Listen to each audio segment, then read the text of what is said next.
Hi everybody and welcome to the MoneyMan show. We're talking about the Currie Cup final. Some people confuse it for the Vodacom Cup final. I'm one of them. And we got the Rugby Championships this weekend. I've got Zelim now and Oliver Keohane, otherwise known as the Money Boy.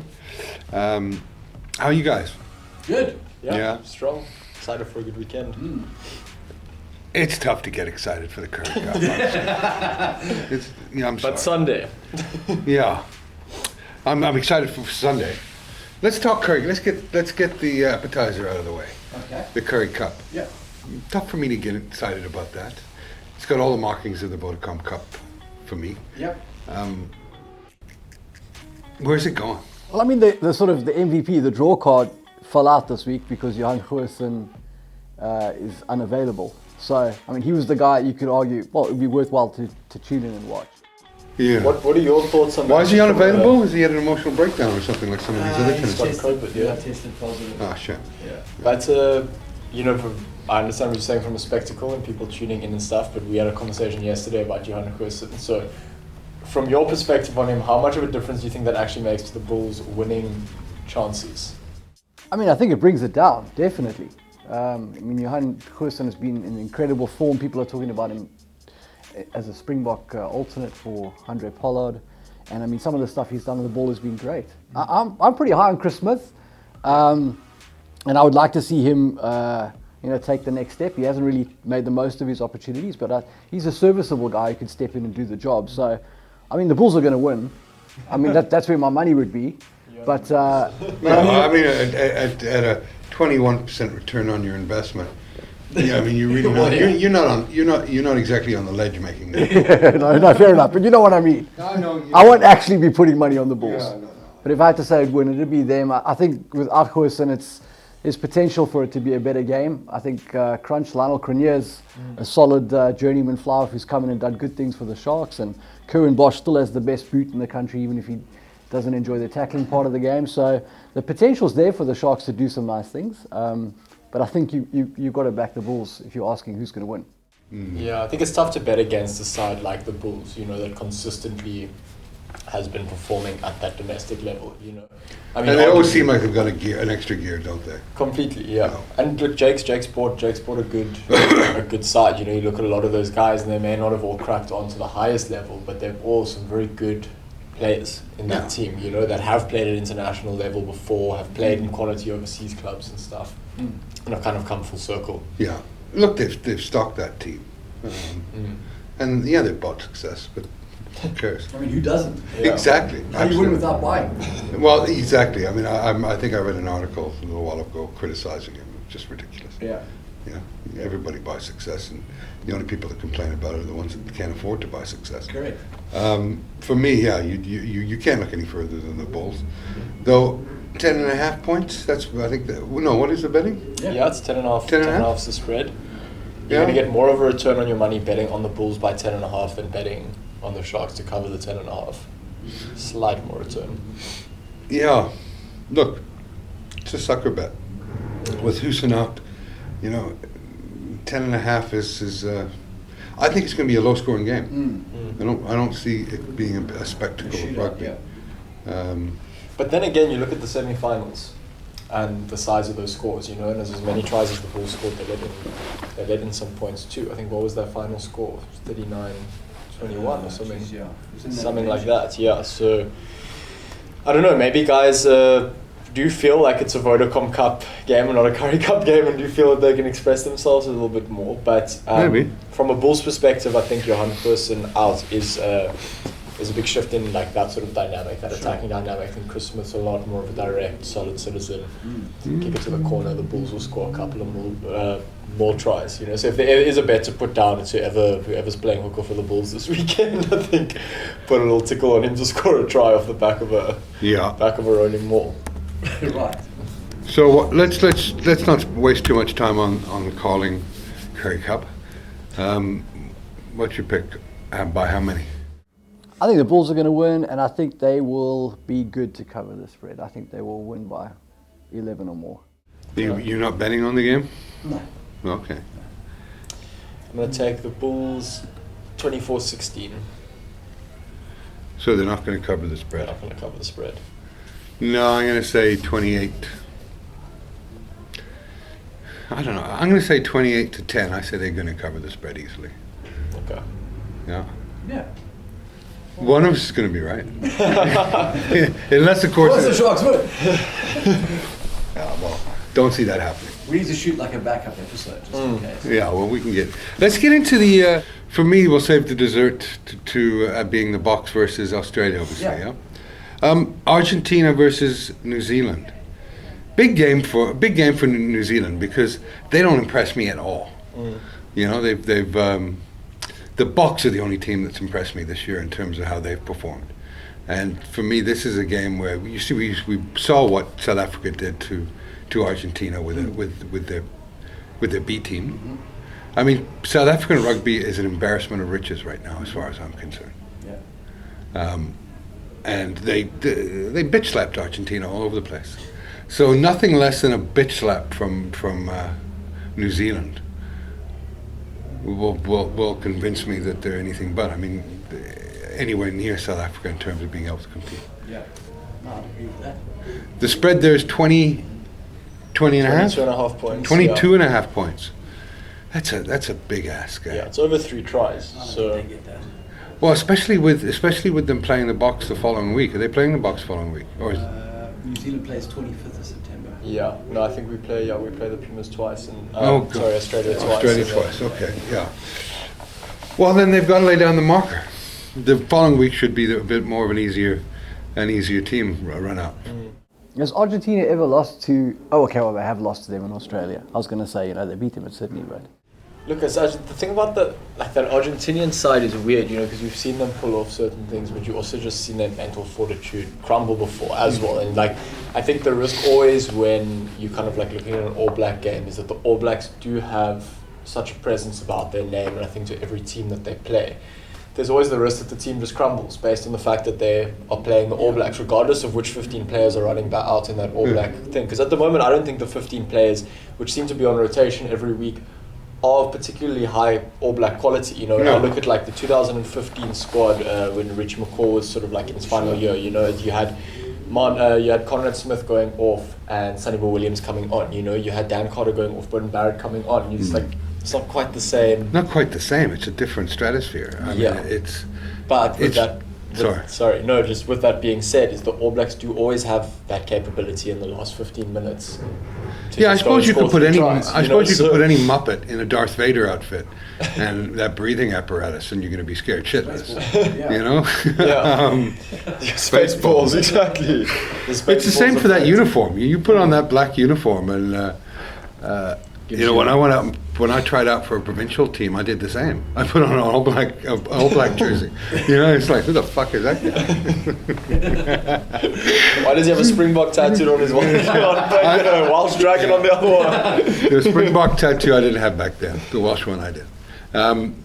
But you're right. You put that jersey on somebody and anybody, and it sort of has this mystique. But saying that, I call the 22 and a half a sucker bet. It could go either way. Yeah. You've got a team that's capable of raising their game to beat the All Blacks on their day, which they've done recently. Or you could have a team that don't back themselves with the mental fortitude and collapse. So I will not bet on this game. Yeah. Look, I'm not going to be betting on it either, and I think if anything, if you want to look at anything, it's the way Argentina played South Africa in that second game. So they had been pummeled in the first game. The second game, they came out to basically just not play rugby. 21 penalties. I don't see them being any different to New Zealand, but New Zealand are the kind of side that can then punish that. So I think New Zealand will cover the handicap. Even though 3 tries is a big ask, I think it could be like a 42-12 kind of game. Yeah, look, you talk about someone seeing the All Black jersey when you're staring at the opponent and getting up for that and the blood boiling in it. But New Zealanders don't look at the Argentinians and feel the same way. I'm sure of that. There's only one team. There's only 1 or 2 teams that happens to, and I think one of them's South Africa, and the other one's probably England. Yeah. So. France. Every now and again. It's called France every 4 years. So let's make a call. I'm going the complete opposite way on this thing with you. Really? Yeah, I mean, like what you're saying makes total sense, but this All Blacks team, they're whining about going on a long trip for work. Yeah. They've got no continuity. They're on their fourth captain. Yeah. They've changed the team about 7 times in the last 5 minutes. There's doubts about the head coach. They're playing against the side that everyone expects them to thrash. They're not playing at home. They've had a bunch of guys skip out because they're having kids. Oh, I feel like there's lots of reasons. I mean, Argentina goes into this thing with nothing to lose, and the All Blacks, you've got this hodgepodge team that kind of... So we've got a team that complains about touring. A team that, look, it's to me. much. I don't want to get into. I don't want to get into. Conversation. I don't want to get into the millennial and snowflake debate because it's. But it's more. We're going to see more and more of this as these people filter in to rugby sides. Yeah. You know, wanting to have a lot of time off because they've just had someone born. I mean. Our generation, we went and smoked a cigar and went and had a few drinks and got to work the next day. Yep. You know? Yeah. Anyway, Yeah. that's a different debate. Yeah, I mean, it's interesting that, you know, many people now and authorities on rugby are having these sort of similar thoughts about the All Blacks. There's not that presence from the All Black camp that there was for the best part of 2 decades, you know? It's just not the same. Well, I remember reading when I went to Auckland, 2000. Just for the '99 World Cup, and I remember the thing that their slogan on the jersey was "Made in many sizes, but doesn't fit many people," you know, or something like that, you know. Right. Yeah. Or made in many sizes, but fits so few, something like that. So that's the day before you could, like, merchandising was big, you couldn't actually get an All Blacks jersey. No, you can get an All Black jersey. Don't be a dick. Come on. It's just I'm talking about. No, the I'm talking implication about of that. that, yeah. You give that brand over to the millennials and the snowflakes, and that brand's going to be a clusterfuck. Sorry. Don't mention words, Ken. No. Don't hold back. No. I hear you. Yeah. So what's your score then? Zaz? Look, I just don't think that Come on, don't. New Zealand won't cover the spread. That's what I'm trying to say. Okay. I think it'll be a close thing. I expect them to win. Don't make me sad. I'm going to say, 25, 13, 25, 13. That's exactly. And that sounds like a goddamn tour.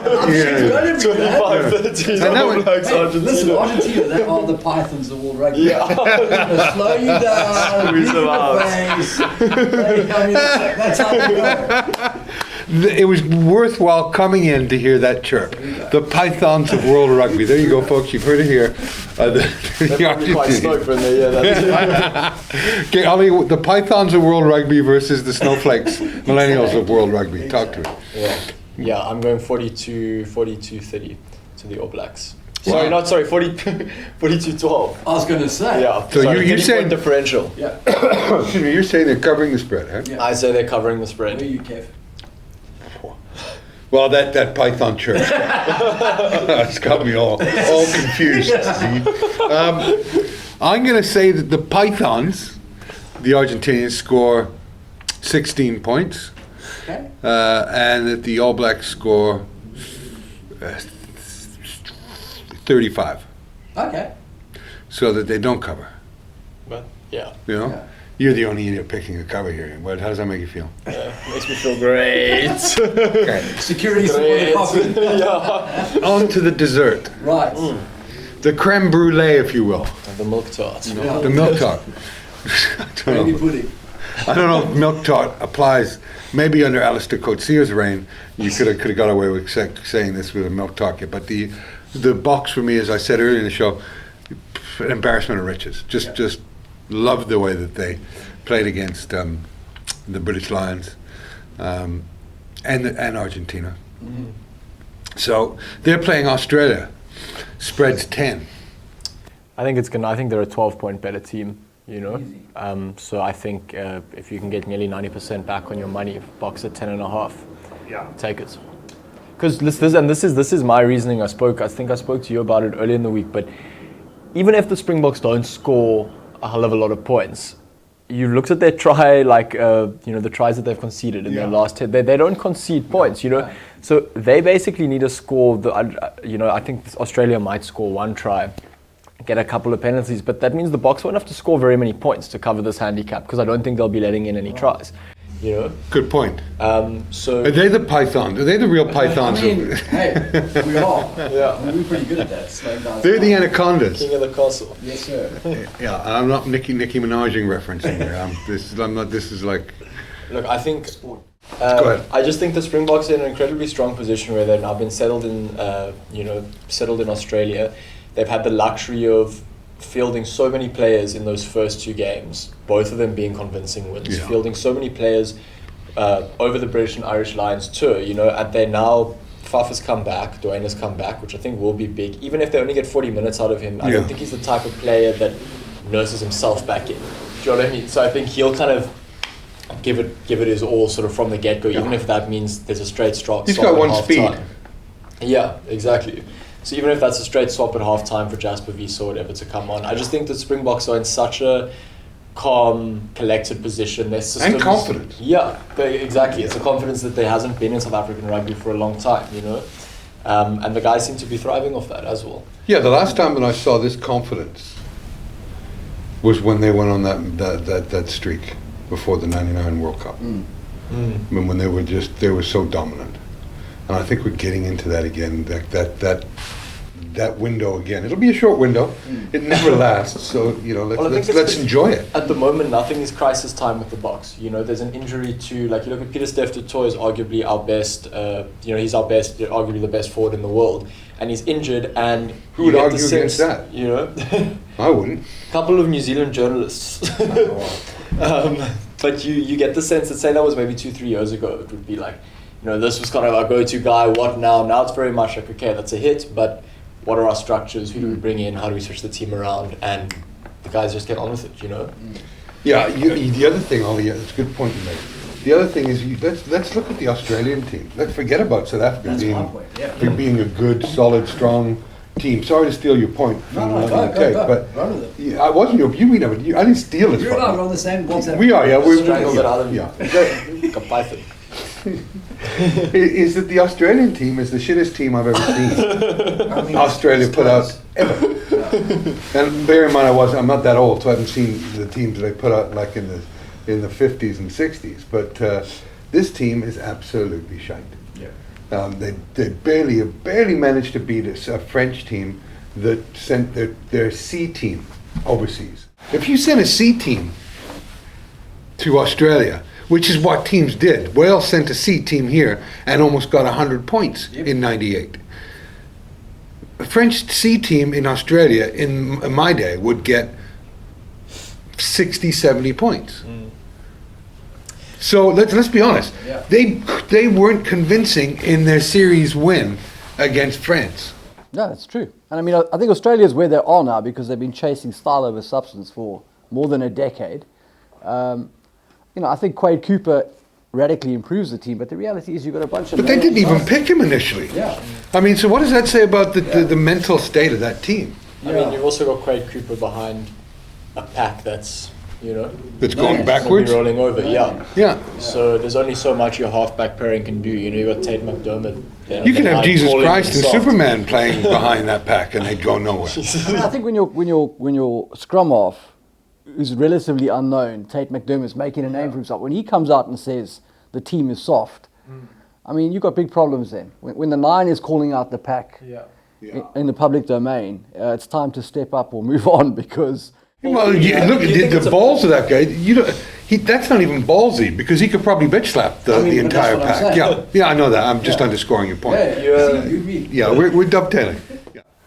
I mean, do you think it's a culture problem, a player problem, a coaching problem? What's Could be a the snowflake problem. I mean, that's money, right on the money. I think it's a culture issue there. In Australia, they apologise for playing real rugby and they try and sell this beautiful game that they can. Every time someone sneezes in Sydney, they close the city There down. you go. I mean, the softest, they were one of the hardest, their whole outback thing, they were one of the hardest lads. I used to enjoy partying with those guys. Yeah. I don't think I could stand being in a room with any of those. I still think Owen Finnegan could beat up half the guys in that pack today. I think he could beat up the entire pack. Oh, there we go. Yeah. It's embarrassing. And we're going to see, why hasn't it happened in South Africa? Oh, I mean, we just, I guess, more rugged, aren't we? I would say so. And by we, I mean Generally, not the three of us, perhaps. But I met when I was in Serbia. I met a TV announcer, a Serbian Australian guy who was from Sydney, and he sat down, and I just couldn't stop laughing. I just looked at him. I said, "What in God's name's happening in your country, mate?" And he goes, "I don't know. It's embarrassing." Yeah. I said, "Yeah." I said, I don't even know I should have a drink. It might ruin my credibility. You know. so you left. You know, he was funny, and anybody that can acknowledge the same situation that I'm seeing without being, without saying that I'm toxic, or that gotta respect that. You got to respect that. No, for yeah, sure. you got to respect non-toxicity. Yeah. No, because Agreed. there's so much of it. It's a commodity. Exactly. Yeah. Yeah. So there it is, 10.5 points. You've got Australia that are shit. South Africa probably coming to the pinnacle of rugby. Take the 10.5 points, folks. Easy. Yeah, Yeah. probably the best bet of the weekend, right? Yeah, I'm going to take the 10.5 minus 10.5. I've read on my by some of my followers or just maybe comedians that they're putting some money down on Australia. Oh God. Yeah, I don't see that. No, I just want them to send me the same drugs that they're smoking. Yeah. I mean, we've I think we've only lost once against them in the last 6 outings. Yeah. Yes, we've only won in Brisbane in 9 matches since 2000. But Mary Poppins wasn't putting on the But Aussie you show. also, I mean, I watched. They've been playing like highlights and stuff in the week, and sort of I was looking at some Quade Cooper highlights when I wrote a piece earlier this week, and you look at the Wallabies teams, pre 2011, and it's understandable that the Springbok record wasn't as strong because it was a bloody good. I mean, there were great Springbok sides, but there were great Wallaby sides, Absolutely. and it's just not of the same ilk at all. Look, regardless of how bad Australia are, there's always watching Australia versus the Box is always a really enjoyable game for me to watch, because like you said, they value style over substance, which does test our guys sometimes. Doesn't always get them the win, but it's great to watch them sort of spread it and watch us tackle and kick it back. And our defense. no, exactly. So I think this is just going to be a great game to watch. And from the Springbok perspective, if you're a Springbok, if you're an Aussie, don't tune in. don't worry, they don't watch anyway, mate. They can't get people to watch. They even lock them in their houses. Netball is more popular there than And I mean, rightfully so. I just think also from a Springbok perspective, it's like they came out of isolation. They won a British and Irish Lions series, convincingly beat the Pumas, and it's now Australia, regardless of the fact that they're 7th, they still hold the name of being Australia and Australian rugby, and to come out and emphatically beat them, it's another one that keeps building onto that confidence that you're talking Look, about. if Argentina are the pythons of international rugby, then the Aussies are the variety garden snake. Veritable that long garden snake. So it should be great to watch if you're South African.